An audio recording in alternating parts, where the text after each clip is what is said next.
Bom dia, alunos!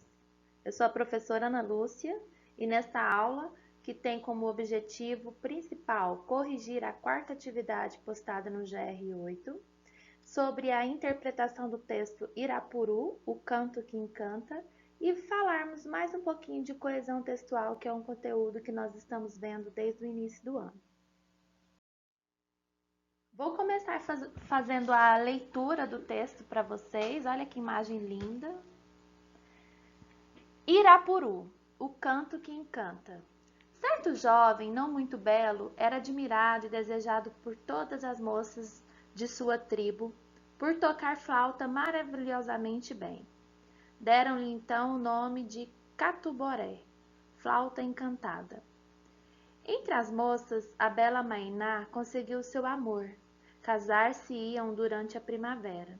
Certo dia, já próximo ao grande dia, Catuboré foi à pesca e de lá não mais voltou.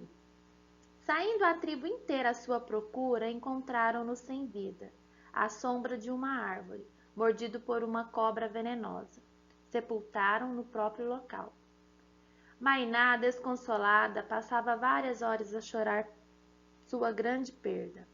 A alma de Catuboré, sentindo o sofrimento de sua noiva, lamentava-se profundamente pelo seu infortúnio. Não podendo encontrar paz, pediu ajuda ao deus Tupã.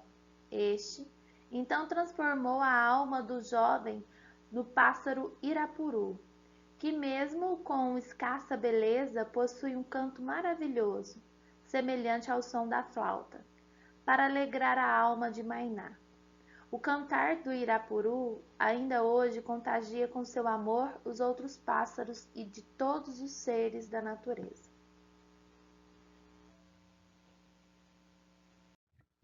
Bem, após a leitura do texto, vamos à primeira questão. Marque a alternativa que se refere ao gênero e à finalidade do texto lido. Depois explique quais as características e os elementos do texto fizeram você identificar o gênero e a finalidade. Bem, para nós compreendermos melhor tanto o enunciado quanto as alternativas, vamos observar esse esquema. Nós estamos falando de gênero. Mas o que é gênero? Gêneros são os diversos textos materializados que circulam em nosso meio, que também são diversos, né? Tem o meio jornalístico, o meio de entretenimento, científico, midiático, enfim, vários meios. Cada um desses meios tem condições específicas de produção e finalidades diferentes desses gêneros. Por exemplo, o jornal, o meio jornalístico, os gêneros notícia, reportagem, eles seguem características específicas desse meio. E aí, então, quando nós falamos de finalidade, nós estamos falando de narrar, informar, explicar, orientar. Essas são finalidades. Quando falamos de estrutura composicional, a estrutura composicional também é específica do gênero, né? A notícia, por exemplo, ela deve apresentar um título, ela deve apresentar um texto objetivo com informações que respondam às questões: o que é noticiado, quem são os envolvidos, onde acontece e por quê. O tema também é variado. O tema diz respeito à necessidade de produção, né, sobre o que se vai escrever de acordo com o público-alvo, meio de circulação. Então, o tema também depende de todas essas informações, de todas essas necessidades de composição. O estilo é aquilo que permite nós identificarmos características do escritor. Porque são os recursos linguísticos e gramaticais dos quais ele utiliza para escrever, para produzir esse texto, esse gênero, né? Então, o estilo é bem variado também.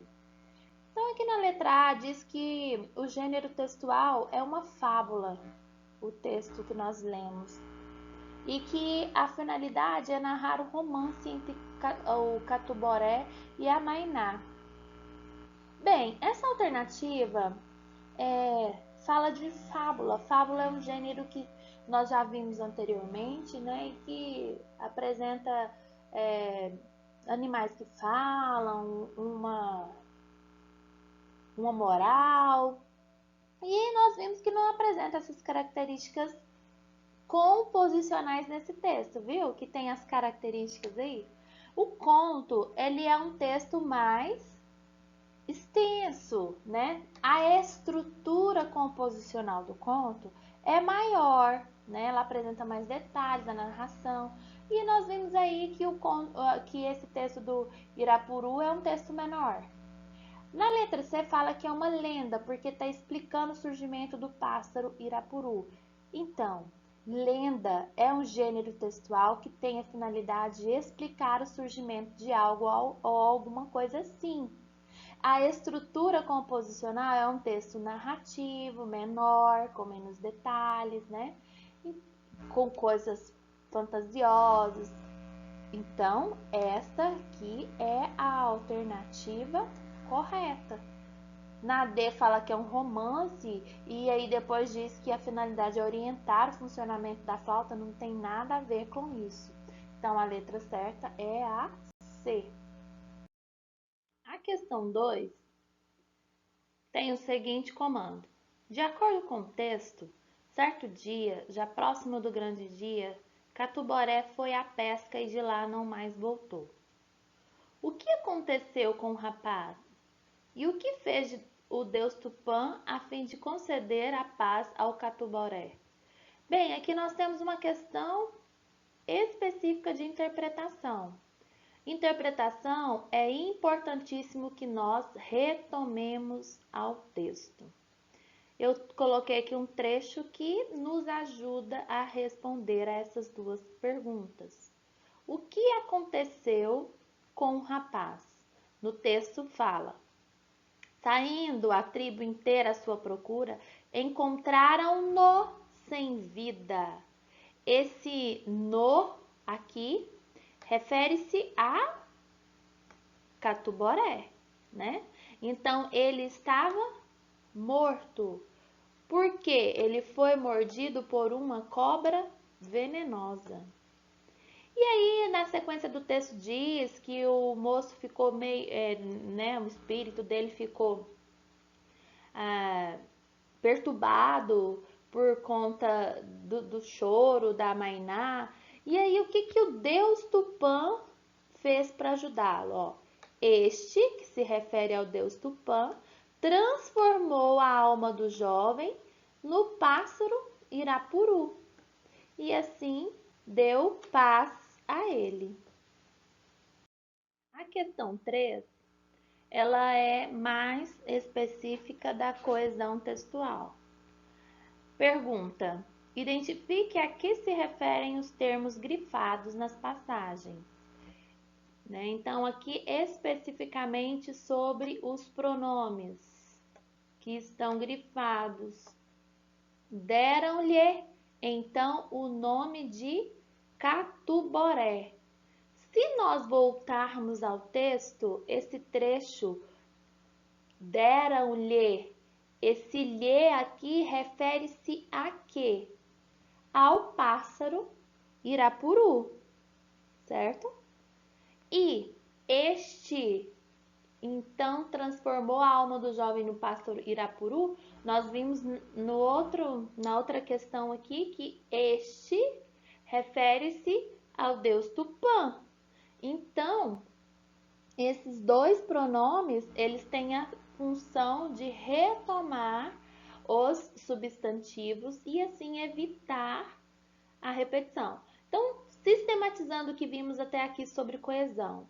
A coesão textual é a conexão entre as palavras e partes do texto para que haja coerência, ligação entre as partes do texto, né? E assim dar coerência. Os pronomes As conjunções, as preposições e os advérbios são elementos de coesão textual. Essa atividade e a anterior, nós falamos especificamente dos pronomes, mas nós já falamos das conjunções e das preposições também. As próximas atividades, nós vamos focar mais nas conjunções, nas preposições e depois nos advérbios como elementos de coesão. Nesta tarefa, vimos especificamente então sobre os pronomes como elementos de retomada ou referência e assim servindo para evitar repetições. Muito obrigada, bom estudo. Essa é a correção da quarta atividade. Façam atentamente. Perguntem lá no grupo se tiver alguma dúvida, tá? Está aí o meu e-mail para qualquer informação, mas é importante que vocês entrem no grupo de WhatsApp lá para retirar dúvidas, tá bom? Até mais!